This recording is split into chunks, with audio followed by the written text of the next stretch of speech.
다크웹, 약, 무기, 도난당한 개인정보, 멀웨어 등이 거래되는 인터넷계의 뒷세계라 불리는 곳입니다.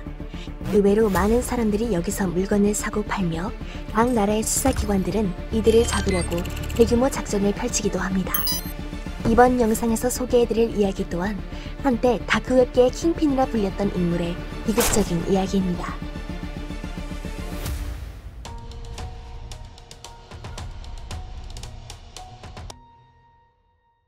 2011년 다크웹의 새로운 시장인 실크로드가 등장했습니다. 익명성을 보장하기 위해 설계된 투어 브라우저와 비트코인을 통해 불법 무기 거래가 가능했던 이 시장은 높은 점유율을 차지했습니다. 900만 비트코인이 오고 간 곳인 만큼 FBI는 이 블랙마켓 운영진을 빠르게 추적하여 2013년 다른 암시장 운영진들에게 본보기로 가석방 없는 종신형을 선고하여 체포하였습니다. 실크로드는 이 운영진이 체포되며 폐쇄되었지만 곧바로 그 다음 달에 새로운 실크로드 2.0이 개설되었습니다. 하지만 1년도 안 되어 오퍼레이션 오니무스에 의해 다시 폐쇄되게 되었습니다. 이후 몇몇 암시장이 실크로드의 뒤를 이으려고 했으나 먹튀 또는 자발적으로 운영을 중단하는 일이 생기며 마땅한 후기자가 없었는데 이때 마침 새로운 암시장이 탄생하게 됩니다. 2014년 12월 알파베이는 다크웹 한 곳에 입점하게 됩니다.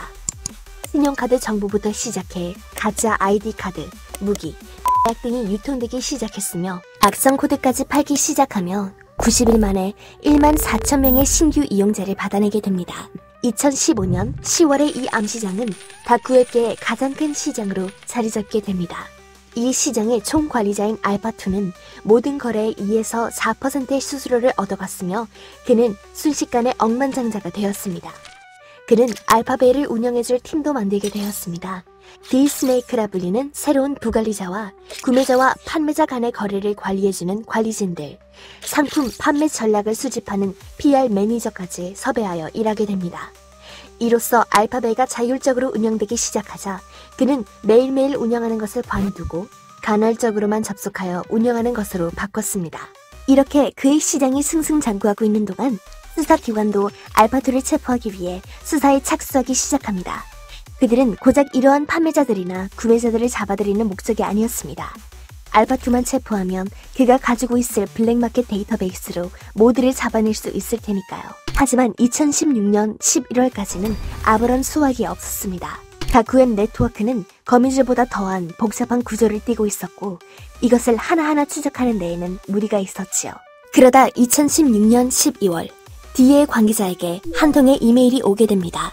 누구인지 모르는 사람으로부터 알파2가 저지른 실수가 담긴 이메일이었습니다.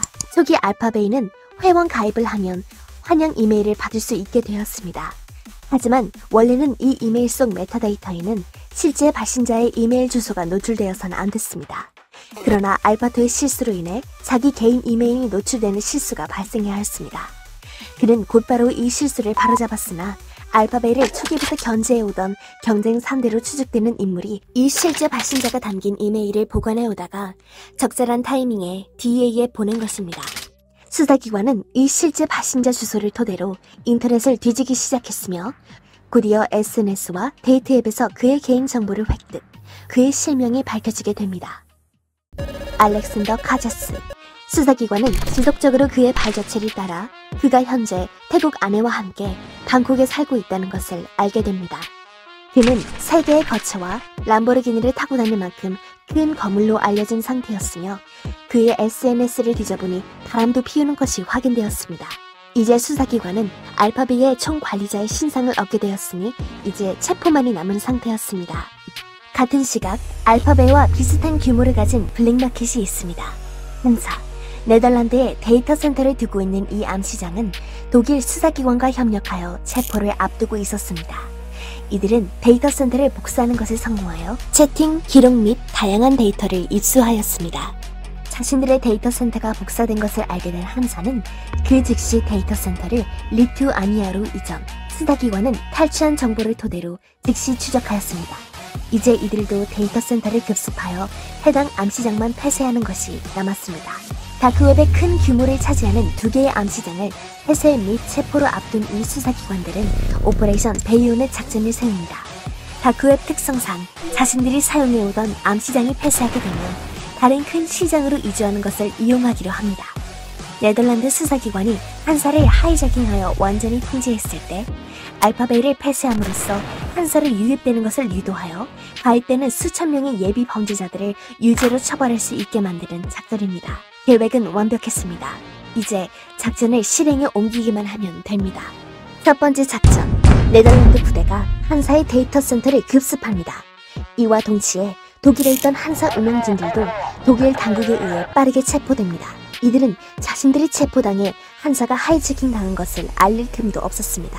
이로써 다크웹에 있는 그 누구도 이 암시장은 수사기관의 손에 들어온 것을 모르게 됩니다. 곧이어 두 번째 작전이 실행됩니다. 태국 경찰은 일반 시민으로 위장하여 실수인 척 알파베의 총괄인 카지스 집에 차를 들이박습니다.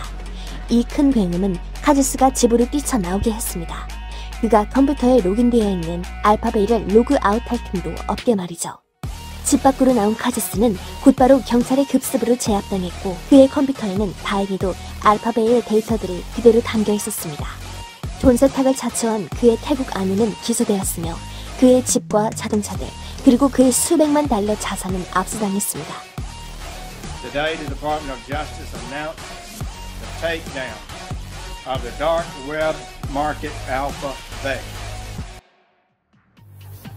2017년 7월, 그는 유치장에서 구금 중 살았습니다. 한때 다크웹의 왕이라 불렸던 그의 초라하고 비극적인 운명이었지요. 그해 같은 달 하이제킹한 한사 또한 수사기관에 의해 몇 주간 거래 내역을 얻어 증거를 확보한 이후 알파베이와 같이 폐쇄되게 됩니다. 아쉽게도 이 이야기는 완전히 끝나지 않았습니다. 아니, 못했습니다.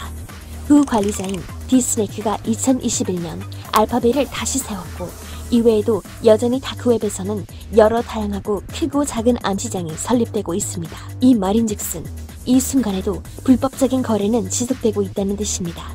네빌 세이티같이 영원히 반복되는 이 순환은 도대체 언제 끝나는 것일까요? 시청해주셔서 감사합니다.